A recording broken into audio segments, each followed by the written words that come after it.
আমি তৃণমূলকে উপড়ে ফেলার জন্য এই সিদ্ধান্ত নিয়েছি। বিচারটাও ঠিকঠাক হচ্ছে না, কেননা তথ্য প্রমাণ সমস্ত লোপাট হয়েছে। সংসারও আমার আর ভালো লাগে না। বাংলা তার নিজের মেয়ের বিচার চায়, এটা সবসময় মানুষ আমার পাশে থাকে।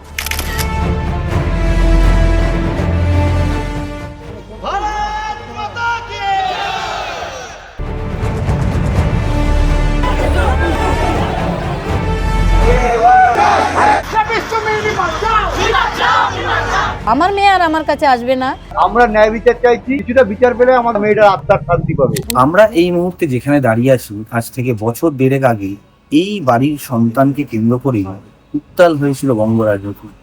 বলা ভালো, গোটা দেশ গোটা বিশ্ব উত্তাল হয়ে গিয়েছিল যে ঘটনাকে কেন্দ্র করে। আমরা এখন সেই অভয়ার বাড়িতেই দাঁড়িয়ে রয়েছি।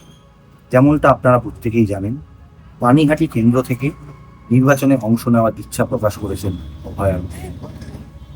আমরা এই মুহূর্তে আপনাদেরকে নিয়ে এসেছি অভয়ার বাড়িতে।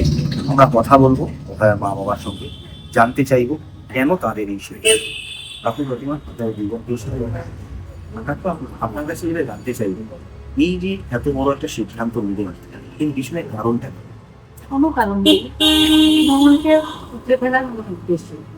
যারা আমার মেয়েকে খুন করেছে, স্বাস্থ্য দপ্তরেই আমার মেয়ে চাকরি করতো, স্বাস্থ্যমন্ত্রীরই ওকে সুরক্ষা দেওয়ার দায়িত্ব ছিল, দেননি। সুরক্ষা তো দেননি, তারপরে তার বিচারটাও ঠিকঠাক হচ্ছে না, কেননা তথ্য প্রমাণ সমস্ত লোপাট হয়েছে। এটাও স্বাস্থ্যমন্ত্রীর অনুমতিতেই হয়েছে।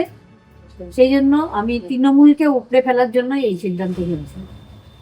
যেমনটা অনেকেই বলছেন যে আপনাদের দাবিতে, আপনাদের বিচারের দাবিতে গোটা দেশ আপনাদের সমর্থন জানিয়েছিল, সেই সময় স্বতঃস্ফূর্তভাবে সবাই এগিয়ে এসেছিল। কিন্তু এই যে আপনার গায়ে একটি রাজনৈতিক দলের দাগ বেড়ে যায়, কোথাও কি মনে হচ্ছে সেই সমর্থনটা কোথাও থাকবে না, এটা আমি মনে করি না। কারণ আমি সারা বিশ্বের মানুষ আমার মেয়ে ঘরের মেয়ে মনে করেছিলেন, এখনো আমার মেয়েকে ঘরে তারা নিজের মেয়ে বলেই মনে করেন। তাই বাংলা তার নিজের মেয়ের বিচার চায়, এটা সবসময় মানুষ আমার পাশে থাকে। এবং আমি বলবো পানিহাটি তথা সারা পশ্চিমবঙ্গবাসী আমার পাশে থাকবেন। আমি মেয়ের ন্যায় বিচার শুধু নয়, পশ্চিমবঙ্গের রঙে রঙে যে দুর্নীতি, এই দলটা যারা রাজ্যটা চালাচ্ছে, তাদেরকে প্রত্যেকটা দপ্তরে চোর দুর্নীতিবাজ রয়েছে, তাদের মূল উৎপাটন করাই আমার মূল লক্ষ্য। তবু আপনারা যখন দিল্লিতে গিয়েছিলেন সিবিআই হেডকোয়ার্টারে, আপনার সঙ্গে আমাদের ছিল, সেদিনকে দেখেছিলাম সিবিআই অফিসারদের সঙ্গে বেরিয়ে কথা বলে আপনারা এতটাই হতাশ, আপনি নিজের চোখের জল আটকে রাখতে পারেন।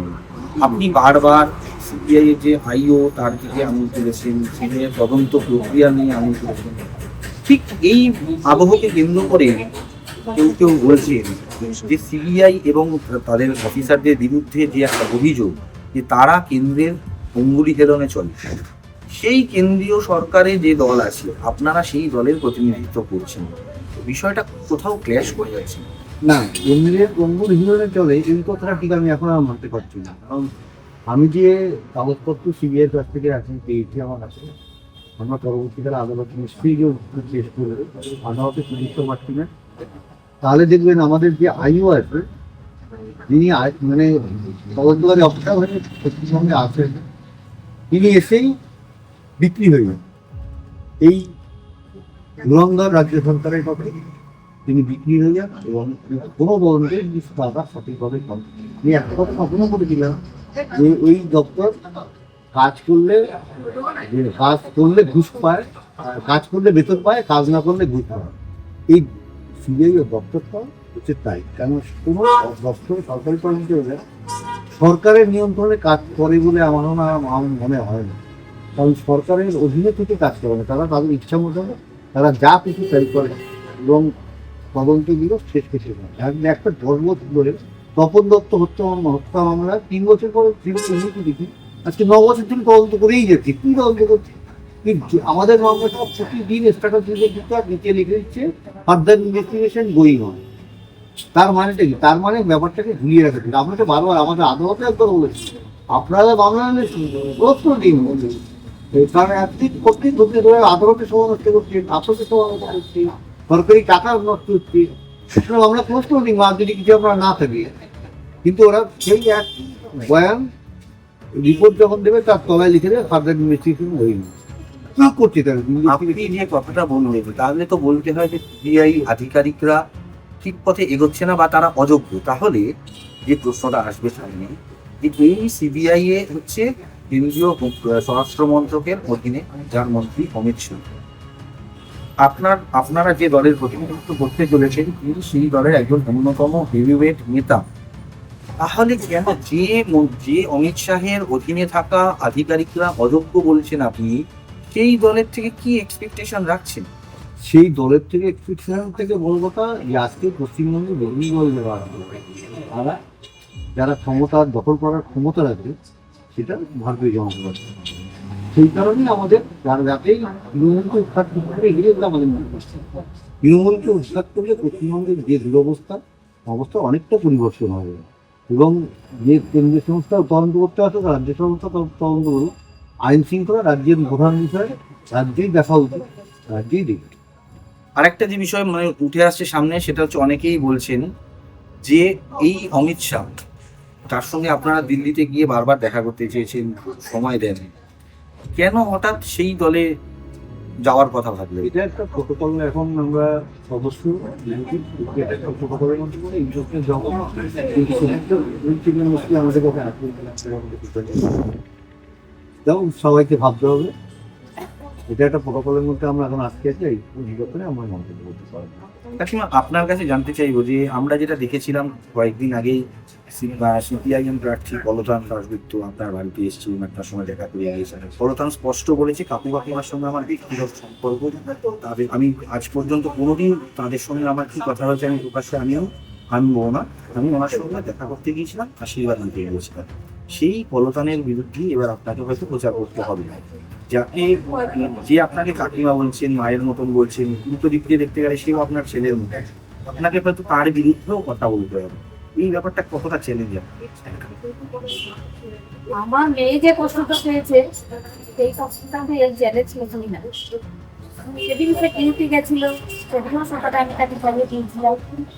তারপরে রাত্রে যখন তার উপর আক্রমণ হলো, তো সে যখন বুঝতে পারছিল যে আমাকে আর বাঁচতেই দেওয়া হবে না, আমি আর মা বাবার কাছে ফিরতেই পারবো না, তার সেই যে কষ্টটা, সেই কষ্টের কাছে আমাদের কিছুই না আমার এই কষ্ট। তাছাড়াও আমরাও ছোটবেলা থেকে লড়াই করে করেই মানে এখানে এসেছি। ও মানে মেধাবী হলেও আমরা সেইভাবে ওকে টিচার দিতে পারিনি, অনেক পড়াশোনায় দিকে ও ব্যস্ত থাকতো। এখানে এসে পৌঁছেছিল, একজন ভালো ডাক্তার হয়েছিল। তার থেকে বড় কথা চারিত্রিক গুণাবলী, মানসিক মানে সব দিক দিয়ে দৃঢ়তা, সাহসিকতা, সব দিক দিয়ে সে একজন সুন্দর মনের মানুষ। তার অনেক স্বপ্ন, সব কিছু চলে গেছে, নিচে চাপ হয়ে গেছে, আমাদের সব সব কিছুই আর নেই, তাই চাওয়াও আর কিছু নেই, সংসারও আমার আর ভালো লাগে না। তাই আমি সরকারকে উৎখাত করে আমি সমস্ত পশ্চিমবঙ্গের নারীদের সম্মান, নারীদের সুরক্ষা এবং ছোট ছোট বাচ্চাদের যে শিক্ষা, এটা আমি দিতে চাই। মানুষের চেতনা জাগিয়ে তুলতে চাই। মানুষকে শিক্ষিত না হলে মানুষ প্রশ্ন করতে পারবে না। সেই জন্যই আমাদের মাননীয় শিক্ষা ব্যবস্থাকে তুলে দিয়েছেন এই ঘুগনি বিক্রি করো, এই করো, সেই করো। উনি জানেন না হয়তো এখনকার মেয়েরা আর ঘুগনি বানাতে চায় না, তারা পড়াশোনা করতে চায়। আপনার জ্বালা, আপনার যন্ত্রণা সেটা গোটা পৃথিবী জানে। এইবারে আপনি এতদিন আপনার লড়াইটা ছিল আপনার মেয়ের বিচারের আশা, কিন্তু ধরা যাক আপনি চৌঠা মেয়ে ওই এলাকার বিধায়ক হিসেবে গেলেন, তখন তো শুধু আপনার মেয়ের যে বিচারের কাজ সেটাই আপনার মানে কাজ হবে না, তার সঙ্গে আরো অন্যান্য অনেক দায়িত্ব হিসেবে এই দুটোকে কিভাবে করবেন? নাকি আপনার একমাত্র লক্ষ্য আপনার মেয়ের বিচার? না, শুধু মেয়ের বিচার হলে তো লড়াই তো কোর্টেই হবে, কোর্টই বিচার দেবে, তাহলে তো আর এই নির্বাচনে আসার প্রয়োজন ছিল না। আমি চেয়েছি মেয়ে যেমন মানুষকে পরিষেবা দিত, সে ডাক্তার ছিল, ও যেটা শিখিয়ে দিয়ে গেছে আমাকে, সেইভাবেই আমি সামাজিক দায়িত্ব পালন করতে যদি পারি। কারণ ঘরে আমার আর মন বসে না, প্রচন্ড জ্বালা, যন্ত্রণার মধ্যে একটা মশাল জ্বালিয়ে আমি রেখেছি প্রতিদিন। কেউ জানে না আমার সেই জ্বলনটা, যখন আমি রোজ রাতে ওর সেই চিৎকারটা শুনতে পাই, মা আমাকে কেন মারছি, ওরা বাপি বাঁচাও বাঁচাও, এই যে কথাগুলো, এগুলো আমি রোজ শুনতে পাই। সেইখান থেকে আমি নারীদের মেয়েদের সুরক্ষিত করতে চাই। তাই আমার এই মানে বিচার কোর্টেই হবে, কোর্টে আমি বিচার পাবো, এটা আমার একদম দৃঢ় বিশ্বাস আছে। কারণ আমি বা আমার মেয়ে বা আমার হাজবেন্ড কোনোদিন কারো ওপর কোনো অন্যায় করিনি। আর আমার মেয়েকে তো সবাই ঈশ্বরের মতো ভালোবাসতো। আপনার মেয়ের বিচার না পেয়ে তাই আপনারা এই কঠোর সিদ্ধান্ত নিতে বাধ্য হলেন। তাহলে কি আমাদের দেশের সাধারণ, আমি শুধু রাজ্য বলবো না, আমাদের দেশের সাধারণ মানুষ সে কোনো পতাকার তলায় না এলে সে বিচার পাবে? পরিস্থিতিটা আমাদের মনে হয় সেই পরিস্থিতি মানে মানুষের যারা ক্ষমতার ভোগী, আমাদের প্রভাবশালী হতেন, প্রভাবশালী ব্যাপারটা একটা সেটা, সেই প্রভাবশালী ব্যাপারটা আসলে আমি প্রভাবশালী না, আমার মেয়েটা রয়ে গেছে, ওটা আমাদের সেটা হলো প্রভাবশালী হওয়া, প্রভাবশালী হওয়া এবং ক্ষমতা, নিজের ক্ষমতা এবং নিজের কাছে আটকে রাখা, সেই যে প্রবণতা চালু হয়েছে এই মাননীয় মুখ্যমন্ত্রী পশ্চিমবঙ্গ এবং আমাদের বামফ্রন্টে আমাদের দেখেছি আমরা, আমি তো বামফ্রন্টে আমাদের পুরো ভালো ক্ষমতা নিজের দখলে রাখার যে প্রবণতাটা, এই প্রবণতাটা এখন শেষ হয়নি, বরং বেড়ে গেছে। এই প্রবণতা শেষ হওয়া দরকার, এটা হচ্ছে আমাদের মেইন উদ্দেশ্য। চেষ্টা করবো সাধারণ লোকের মধ্যে ক্ষমতা বঞ্চিত হয় এবং সাধারণ লোক কোনো সমস্যা বলবে তার শেষ ভরসা মানুষ যখন নিজের মধ্যে ঝগড়া হয়, মানুষ বলেই আদালতে তোকে দেখে নেবে, কিন্তু সেই দিনটা নেই এখন। সেই দিনটা যেন ফিরে আসে, এটাই আমাদের লড়াই। আদালতের নির্দেশে আমরা এখনো পর্যন্ত অভয়ার মা বাবাকে প্রকাশ্যে আনতে পারলাম না। আপনাদের সামনে তাদের মুখটা দেখাতে না পারার কারণে যেটা দেখাতে পারলাম না সেটা হচ্ছে আজ ঘটনার বছর দেড়েক অতিক্রান্ত হয়ে যাওয়ার পরে এখনো কথা বলতে বলতে কেঁদে ফেললেন কাকিমা, চোখে জল এসে যাচ্ছে, চোখ ছলছল করছে। মেয়ের সুবিচারের যে লড়াই, দীর্ঘ লড়াই তারা চালাচ্ছেন, সেই লড়াইয়ে এতদিন যেভাবে সবাইকে পাশে পেয়েছেন কাকিমা বিশ্বাস করছেন এখনো ঠিক সেভাবেই তাঁরা পাশে পাবেন পানিহাটি এলাকার প্রত্যেক মানুষকে। তাদের গায়ে যে কোনো রাজনৈতিক দলের প্রতীকের ছাপ লাগলেও তাদের বিশ্বাস মেয়ের সুবিচারের লড়াই, যে লড়াই তারা শুরু করেছেন, সেখানে পানিহাটি এলাকার মানুষ দল মত নির্বিশেষে থাকবে তাদের পাশে। সংবাদ প্রতিদিন.in-এর জন্য ক্যামেরায় শুভজিৎ ও ত্রিদীপের সঙ্গে আমি সোমনাথ।